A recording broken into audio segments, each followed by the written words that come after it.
हरियाणा में होने वाला है बहुत बड़ा खेल।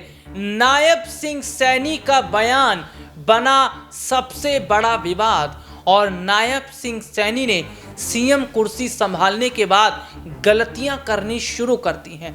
पहले आरक्षण को लेकर और अब दलितों को लेकर जो बयान नायब सिंह सैनी ने दिया, उसके बाद दलित खड़े हो गए हैं। ये बात नहीं भूलनी चाहिए नायब सिंह सैनी को कि उनकी पार्टी में भी कई दलित चेहरे हैं और वो भी नायब सिंह सैनी के खिलाफ खड़े हो गए हैं। तो क्या नायब सिंह सैनी जो अभी हाल ही में मुख्यमंत्री बने हरियाणा के, क्या उन्हें उनके बयान की वजह से कुर्सी से हाथ धोना पड़ेगा? और क्या सबसे बड़ी बात यह भी है कि अनिल विज, जी हां, अनिल विज जो सीएम बनने का सपना लेकर बैठे थे, क्या अनिल विज के हाथ में जिम्मेदारी सौंप दी जाएगी? तो क्या विधायकों का समर्थन है अनिल विज को कि उन्हें ही सीएम बनाया जाए? और सीएम कुर्सी पर बैठकर काम नहीं कर पा रहे हैं नायब सिंह सैनी, कैसे बीजेपी के लिए मुश्किलें खड़ी कर रहे हैं? आज इस मुद्दे पर आज हम विस्तार से बात करेंगे, लेकिन सबसे पहले हम चलते हैं हमारे साथ हमारे खास सहयोगी सर, हमारे अमन सर हमारे साथ जुड़े हुए। सर, बहुत बहुत स्वागत है इस प्रोग्राम में आपका। और सर, अभी हरियाणा का जो विधानसभा चुनाव हुआ, चुनाव के बाद हम देखते हैं कि सीएम कुर्सी को लेकर बीजेपी में रार छिड़ गई थी। अनिल विज भी सामने थे, राव इंद्रजीत को लेकर भी बात हो रही थी। इसके अलावा नायब सिंह सैनी जो कि सीएम तो थे ही, उनकी भी चर्चा थी। लेकिन कहीं ना कहीं देखा जा रहा था कि सीएम कुर्सी की लड़ाई बीजेपी के लिए मुश्किलें हरियाणा में खड़ी कर रही थी। अमित शाह ने जिम्मेदारी को संभाला, लेकिन नायब सिंह सैनी के हाथ में जो सीएम कमान दी गई, उससे कहीं ना कहीं विधायक उनके नाराज हुए। अनिल विज नाराज थे, राव इंद्रजीत नाराज थे, अगर आरती राव का जिक्र करें वो नाराज थे। और ऐसे में जो बात कही जा रही थी विधायकों की तरफ से, बड़े चेहरों की तरफ से, कि जो सत्ता है वो कमान नहीं संभाल पाएंगे नायब सिंह सैनी, मुख्यमंत्री पद पर वो बेहतर काम नहीं कर पाएंगे। और जो आरक्षण को लेकर उनका फैसला आया, उस पर बवाल हुआ।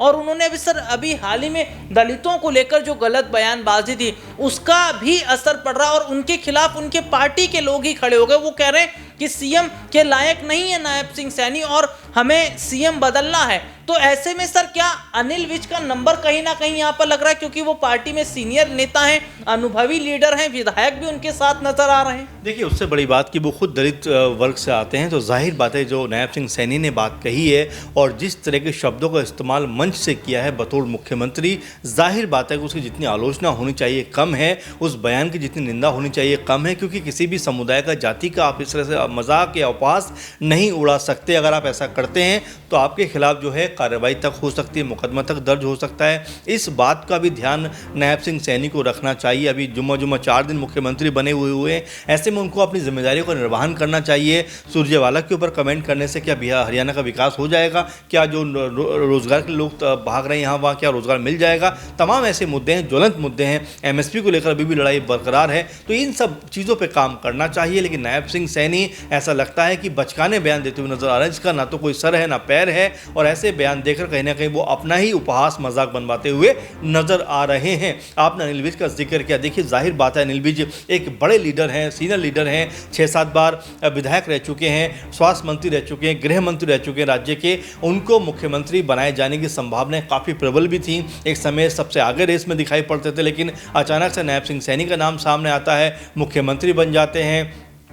अब ऐसा लगा कि हो सकता है मुख्यमंत्री बदल जाए, लेकिन फिर भी बीजेपी ने नायब सिंह सैनी पे ही भरोसा किया है। लेकिन अनिल विज का अभी भी जो मन है वो पूरी तरह से मुख्यमंत्री की तरफ, पद की तरफ देख रहे हैं कि अगर उनको मौका मिले तो ज़रूर वो जिम्मेदारी निभाते हुए नजर आएंगे। और देखिए, जाहिर बात है नायब सिंह सैनी ने जो बात कही है, बीजेपी की तरफ से उनको फटकार तो ज़रूर लगेगी। क्योंकि आपको याद होना चाहिए कि जब संविधान बदलने की बात बीजेपी के नेताओं ने कही थी, उसका असर ये हुआ कि पूरा दलित वोट बैंक जो था वो इंडिया गठबंधन की तरफ शिफ्ट हो गया। इंडिया गठबंधन को सपोर्ट किया, अखिलेश यादव को सपोर्ट किया। मायावती जो लगातार दलित समुदाय के लिए बड़ा नाम बनी हुई थी, उनके हाथ से भी उनका वोट बैंक निकल गया। और संविधान की रक्षा करने का जिस तरह किताब उठाकर राहुल गांधी और अखिलेश यादव नजर आते थे, उनको दलित वोट ने सपोर्ट किया। ये चीज़ें ऐसी होती हैं कि जो छोटी सी आपकी बयानबाजी आपके ऊपर भारी पड़ती हुई नज़र आती है। महाराष्ट्र में आप देखिए, वहाँ भी दलितों की संख्या अच्छी खासी है। खुद हरियाणा में देखें तो 22-23% जो है दलित वोट बैंक है। तो ऐसे में इस तरह के बयान देकर कहीं ना कहीं नायब सिंह सैनी अपनी ही पार्टी का नुकसान करना चाहते हैं। अब आप देखिए, हरियाणा में के बाद अब महाराष्ट्र में और झारखंड में चुनाव है। ऐसे में अगर इन दोनों राज्यों में इस बयान का असर हुआ तो यहाँ बीजेपी के लिए सीटें जीतना मुश्किल हो सकता है। और देखिए, सबसे बड़ी बात अपने दर्शकों को बता दें, अनिल विज जो कि बात पहले कह चुके हैं कि कम से कम 16 विधायकों का समर्थन उनके साथ है। और ऐसे में क्या अनिल विज के साथ में अब राव इंद्रजीत भी जुड़ते नजर आएंगे, क्योंकि राव इंद्रजीत के साथ भी विधायकों का एक बड़ा समूह है। तो क्या राव इंद्रजीत के जो विधायक है वो भी अगर अनिल विज को समर्थन देते हैं, तो क्या ऐसे में अनिल विज के सीएम बनने का जो सपना है वो कहीं ना कहीं पूरा होता नजर आएगा। लेकिन सर, सबसे एक महत्वपूर्ण बात यह है कि भारतीय जनता पार्टी के चाहे छोटे या बड़े नेताओं का हम जिक्र करते हैं, वो इस तरीके के बयान जो दे रहे हैं उसका कहीं ना कहीं हम देख रहे हैं बहुत बड़ा प्रभाव पड़ रहा है। क्योंकि उत्तर प्रदेश में भी उपचुनाव होने वाले हैं और उपचुनाव से पहले प्रदेश के मुख्यमंत्री योगी आदित्यनाथ कह रहे हैं कि बटेंगे तो कटेंगे। और दूसरी तरफ हरियाणा में नायब सिंह सैनी दलितों का अपमान कर रहे हैं। तो जाति धर्म की सर जो राजनीति भारतीय जनता पार्टी कर रही है, क्या उत्तर प्रदेश से हरियाणा तक अगर मैं बात करूं तो इन्हें यहां पर झटका लगता नजर आए? देखिए बिल्कुल राहुल, और अब मुझे ऐसा लगता है कि बीजेपी को अपनी रणनीति में बदलाव करना पड़ेगा। देखिए ठीक है, आप अब तक जाति धर्म के नाम पर राजनीति करते रहे, जीत भी आपको मिलती रही, लेकिन देखिए अब लोग इससे ऊब चुके हैं, इससे ऊपर उठना चाहते हैं। आप देखिए रोजगार का मुद्दा हो, आपने देखा अग्निवीर का मुद्दा खूब जोर से उठा, इसके अलावा रोजगार का मुद्दा लगातार बढ़ रहा है, एमएसपी का मुद्दा बढ़ रहा है, किसानों की समस्याएं हैं, कह सकते हैं कि फैक्ट्रियाँ नहीं हैं, फैक्ट्रियाँ हैं तो रोजगार नहीं है, और तमाम तरह की दिक्कतें हैं जो लोग रोज़मर्रा की ज़िंदगी में फेस कर रहे हैं। ऐसे में बेहतर ये होगा कि जो राज्य को चलाने की जिम्मेदारी जिनके कांधों पर है, मुख्यमंत्री जो बने हैं, उनको राज्य को आगे बढ़ाने का काम करना चाहिए। लेकिन इस तरह की उलझुल बयानबाजी करके कहीं ना कहीं वो अपना और अपनी पार्टी का नुकसान करते हुए नजर आ सकते हैं। कांग्रेस पार्टी या तमाम जो दल हैं वो इसी चीज़ को कोट करके कहीं ना कहीं दलित वोट बैंक अपने हित में कर सकते हैं, क्योंकि अभी तक बीजेपी की तरफ से इस पूरे के पूरे कह सकते हैं कि जो बयान दिया गया उससे किनारा नहीं किया गया। आपने देखा कि कुछ दिनों पहले जो आपने बटेंगे कटेंगे का जिक्र किया, जो योगी जी का बयान था, उसको लेकर अभी केशव प्रसाद मौर्य ने कहा है कि भाई ये हमारा बीजेपी से इस बयान को ताल्लुकात नहीं है। तो आप समझ सकते हैं कि बीजेपी को भी पता है अब कि ये जो जुमले हैं, जो मुद्दे हैं और इस तरह के जो भाषणबाजी हैं, बयानबाजी हैं, जो जहरीले बयान हैं, ये बहुत लंबे समय तक काम नहीं करेंगे। हमें ज़मीनी स्तर पर काम करना पड़ेगा। उत्तर प्रदेश में बीजेपी शासन है और योगी जी मुख्यमंत्री हैं, तमाम तरह के दावे करते हैं, लेकिन उसके बावजूद भी क्राइम का रेट जो है वो लगातार उत्तर प्रदेश में बढ़ता हुआ नजर आता है। और ये चीज़ों पर अंकुश लगाने की ज़रूरत है। सिर्फ कहने से नहीं होगा कि हमने क्राइम ख़त्म कर दिया। सड़कों पे आप देखें, मोहल्लों में आप देखें, गांव में, शहरों में, हर जगह आप देखें, कहीं ना कहीं क्राइम की खबरें आपको पढ़ने को, सुनने को मिलती हैं, जिससे पता लगता है कि भले दावे कुछ और करते हों लेकिन उनकी हकीकत एकदम खोखली दिखाई पड़ती है।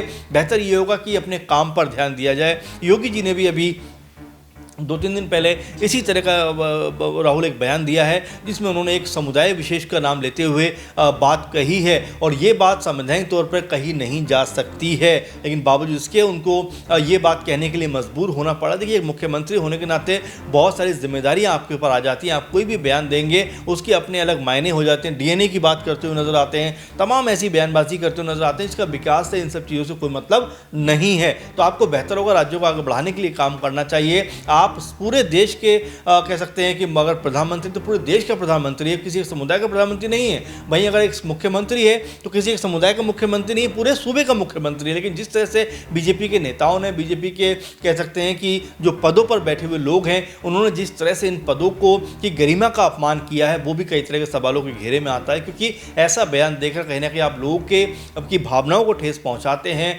एक दलित बड़ा कह सकते हैं वर्ग है हरियाणा में, और मंच से खड़े होकर मुख्यमंत्री के मुख से इस तरह की अनाप शनाप बयानबाजी जाहिर बात है कहीं ना कहीं बीजेपी के ऊपर, बीजेपी को लेकर भी कई तरह के सवाल खड़े करती है कि आखिर उनके पार्टी के नेता या उनके मुख्यमंत्री ने इस तरह के शब्दों का प्रयोग क्यों किया, उनसे स्पष्टीकरण मांगा जाना चाहिए। और आपने अनिल विज का जिक्र किया, तो आखिर में जाते थे मैं बस यही कहूँगा कि अनिल विज भी दलित समुदाय से आते हैं और उनकी ख्वाहिशें भी अभी भी ख़त्म नहीं हुई है मुख्यमंत्री बनने की। आप देखिए कितना ज़्यादा अनुभव वो रखते हैं, 90 के दशक से लगातार राजनीति में एक्टिव हैं, 6-7 बार वो विधायक बन चुके हैं, 2 बार बड़े पदों पर काम कर चुके हैं, गृह मंत्री और स्वास्थ्य मंत्री के तौर पर। और नायब सिंह सैनी की बात करें तो एक बार शायद अभी दूसरी बार जो विधायक बने हैं, एक बार सांसद बने हैं, 2014 के बाद से तो एक्टिव हुए। तो ऐसे में उनकी राजनीति कोई बहुत लंबी चौड़ी है नहीं, और उनके आगे अगर अनिल विज को दरकिनार किया जाएगा तो ये भी कोई अच्छी बात नहीं है। और जाहिर बात है कि जब